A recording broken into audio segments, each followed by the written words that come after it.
Movie की शुरुआत में हमें एक लेडी दिखाई जाती है जिसका नाम सामंता है। वो जंगलों में खो गई है और घर जाने का रास्ता ढूंढ रही है। तभी उसे एक छोटा सा घर नजर आता है। तब वो उसके अंदर चली जाती है। वहाँ पर उसे एक रेडियो मिलता है और कुछ चिप्स के पैकेट पड़े हुए थे। वो चिप्स खाने लगती है। तभी उसे महसूस होता है कि दरवाजे की तरफ से कोई आ रहा है। वो जल्दी से एक जगह पर जाकर के छुप जाती है और सोचने लगती है कि आज तो नासा का टिकट कंफर्म हो जाएगा और अब कभी भी घर वापस नहीं जा पाएगी। लेकिन जैसे मौका मिलता है वो घर से बाहर निकल कर के भागने लगती है, पर ठोकर लगने की वजह से नीचे गिर जाती है और उसके पैर में बुरी तरह से चोट भी लग गई थी। तभी उसके पीछे एक लड़का आता है जिसका नाम था टॉम। सामंता उसे देख कर के डर जाती है। टॉम कहता है कि डरो नहीं, मैं कोई किलर नहीं हूँ, मैं भी तुम्हारी तरह इस जंगल में भटक गया हूँ। इसके बाद वो सामंता को घर के अंदर ले जाता है और उसकी चोट को साफ करके पट्टी बांध देता है। सामंता उसे बताती है कि मैं पिछले 3 दिन से यहाँ पर भटक रही हूँ। तब टॉम कहता है कि मेरी भी गाड़ी का एक्सीडेंट हो गया था, तब से मैं भी इसी जंगल में फंसा हुआ हूँ। ये दोनों यहाँ पर बात करते रहते हैं। वहीं सीन दूसरी तरफ जाता है जहाँ पर हम केविन और जोडी नाम के कपल को देखते हैं जो एक स्टोर को लूट रहे थे,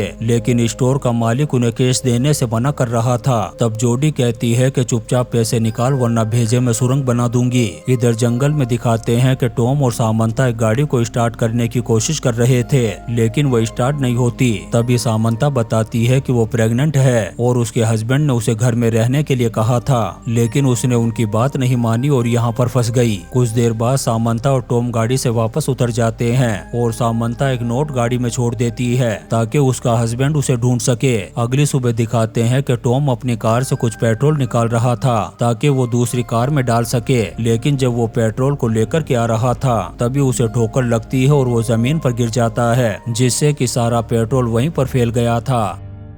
तभी सामंता आती है और वो भी जमीन पर गिर जाती है। कुछ देर बाद उसकी नजर पड़ती है जोडी पर जो एक जगह पर पड़ी हुई थी। वो उसे उठा कर के घर के अंदर ले जाती है और उससे पूछती है कि आखिर तुम यहाँ पर कैसे आई, लेकिन जोडी कोई भी जवाब नहीं देती। सामंता कहती है कि डरने की जरूरत नहीं है, हम भी यहाँ पर फंसे हुए हैं, लेकिन जोडी को उस पर यकीन नहीं होता। तभी यहाँ पर टॉम भी आ जाता है। वो जोडी को सारी कहानी बताता है। तब उसे यकीन होता है सामंता पर। फिर ये दोनों जोडी से पूछते हैं कि आखिर वो यहाँ पर कैसे आई। तब जोडी बताती है कि मैं अपने बॉयफ्रेंड के साथ एक स्टोर पर रॉबरी करने के लिए आई थी, लेकिन मेरा बॉयफ्रेंड मुझे अकेले रोड पर छोड़कर के कार लेकर के भाग गया और मैं भटकते हुए इस जंगल में खो गई। अगली सुबह दिखाते हैं कि टॉम और जोडी जंगल से बाहर निकलने का रास्ता ढूंढ रहे होते हैं, लेकिन जोडी थोड़ी देर में थक हार करके वापस आ जाती है घर पर, जहाँ वो सामंता से बात करती है। तब पता चलता है कि ये दोनों अलग अलग शहर की हैं, जहाँ का फासला कम से कम 100 किलोमीटर दूर है। वो दोनों महसूस करती हैं कि ये तो कोई पहेली सी लग रही है।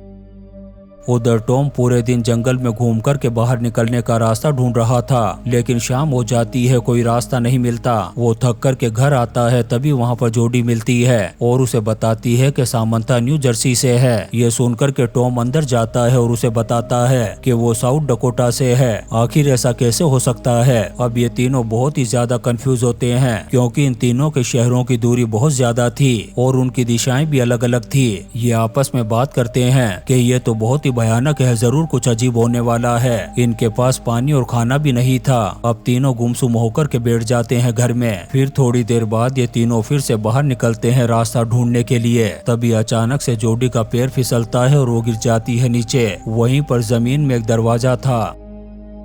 जब ये खोलते हैं तो इन्हें एक बंकर नजर आता है। ये तीनों उस बंकर के अंदर चले जाते हैं। वहाँ ये देखते हैं कि बहुत सारा खाना और पानी है। तभी सामंता की नजर एक नक्शे पर पड़ती है जो कि जर्मन भाषा में लिखा हुआ था। सामंता बताती है कि मेरे डैड एक जर्मन सोल्जर थे और एक युद्ध में शहीद हो गए थे। ये सुनकर के जोडी भी कहती है कि मेरे डैड भी सेना में थे और वो जंगल में भटक कर के मारे गए थे और मेरी पैदाइश के वक्त मेरी माँ की भी मौत हो गई थी। उन तीनों को ये बहुत ही अजीब लग रहा था। जब ये खाना और पानी लेकर के उस बंकर से बाहर आते हैं तो देखते हैं कि वो जो घर था वो थोड़ा खिसक कर के इनके सामने आ चुका था। घर के अंदर जाकर के ये बातें करने लगते हैं। तभी सामंता की नजर टॉम के पास नोट्स पर पड़ती है जो बहुत ज्यादा क्वांटिटी में थे। सामंता जब एक नोट लेकर के डेट देखती है तो हैरान हो जाती है और कहती है कि इस पर तो फ्यूचर की डेट लिखी हुई है। ये देख कर के जोडी भी चौंक जाती है। सामंता कहती है कि इस वक्त 1965 चल रहा है और नोट पर 1984 की डेट है। कुछ देर बाद टॉम आ जाता है अंदर। तब ये दोनों टॉम से पूछती है कि वो किस साल से है।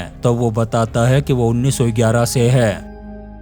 सामंता कहती है कि मैं 1962 से, और जोडी अपने आप को 1985 से बताती है, यानी कि वो अलग अलग शहरों से ही नहीं बल्कि अलग अलग सालों से भी थे। ये जानने के बाद ये तीनों बहुत ही ज्यादा टेंशन में आ जाते हैं। थोड़ी देर बाद इन्हें समझ में आता है कि कहीं हम टाइम ट्रेवल में तो नहीं फंस गए। वो दोनों टॉम से पूछती हैं कि 2011 में टाइम ट्रेवल की टेक्नोलॉजी आई थी, तो क्या तुमने उन लोगों को यहाँ पर बुलाया है? जब ये इस बारे में डिस्कस कर ही रहे थे तभी बाहर से कुछ आवाज आती है। जब ये बाहर जाकर के देखते हैं तो वहाँ पर एक लड़का खड़ा था जिसका नाम हैंस है और वो जर्मन भाषा बोल रहा था। उसके हाथ में एक गन थी। वो इन तीनों को बंदी बना करके घर के अंदर बांध देता है। थोड़ी देर बाद वो लड़का वापस आता है और टॉम को खोल करके ले जाता है घर से बाहर। टॉम उससे बात करने की कोशिश करता है लेकिन वो टॉम की भाषा को नहीं समझ पाता। वो टॉम को एक पेड़ से बांध देता है। फिर वापस घर में आकर के जोडी और सामंता से सवाल जवाब करता है। उसकी भाषा को सामंता समझ रही थी क्योंकि वो खुद जर्मन थी। तभी हैंस की नजर पड़ती है जोडी के गले में पहने हुए लॉकेट पर। तब वो उससे उसके बारे में पूछता है। उसी समय सामंता सोचती है कि उसने ऐसा लॉकेट कहीं देखा है। हैंस ने भी सेम ऐसा ही लॉकेट अपनी वाइफ को दिया था।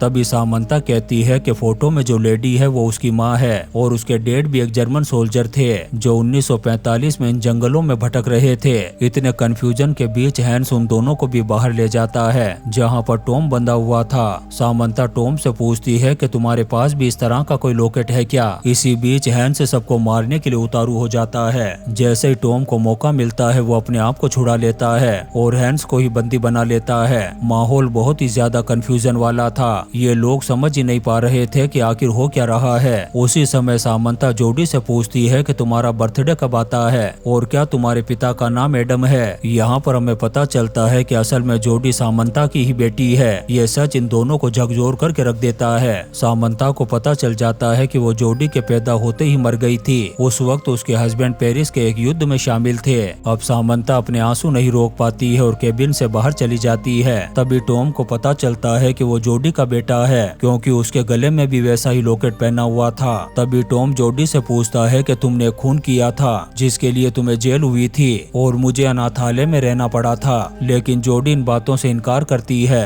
और बताती है कि मैं शादी से पहले ही प्रेग्नेंट हो गई थी। ये सुनकर के टॉम गुस्से में कहता है कि तुम झूठ बोल रही हो। तुमने एक मॉल में डाका भी डाला था और उसके मालिक को मार डाला था जिसकी वजह से तुम्हें जेल हुई थी और मेरा जन्म भी जेल में ही हुआ था। उसका पिता भी पुलिस के द्वारा मारा गया था। अब जोडी टॉम के मुंह से सच सुनकर के रोने लगती है। उधर सामंता हैंस से कहती है कि तुम अपनी बेटी के चक्कर में अपनी वाइफ को भूल गए। दरअसल हैंस सामंता का ही हस्बैंड था। अब ये सभी मिलकर के इस पेचीदा सिचुएशन से निकलने के बारे में सोचते हैं। हैंस कहता है कि सभी लोग जल्दी मरने वाले हैं और सबसे पहले उसका ही मर्डर होगा। उसके बाद सामंता मरेगी हॉस्पिटल में, जोडी जेल जाएगी वहाँ पर मरेगी और टॉम यही केबिन में सड़ेगा। लेकिन ये लोग हैंस की इस भविष्यवाणी को रद्द कर देते हैं। सामंता हैंस से कहती है कि तुम हमें अंधकार में छोड़ कर के चले गए थे और आज भी यही कर रहे हो। अब जोडी, सामंता और टॉम ये तीनों हैंस को दुश्मनों से बचाने का एक प्लान बनाते हैं ताकि वो जिंदा रहेगा तो ये तीनों भी नहीं मरेंगे।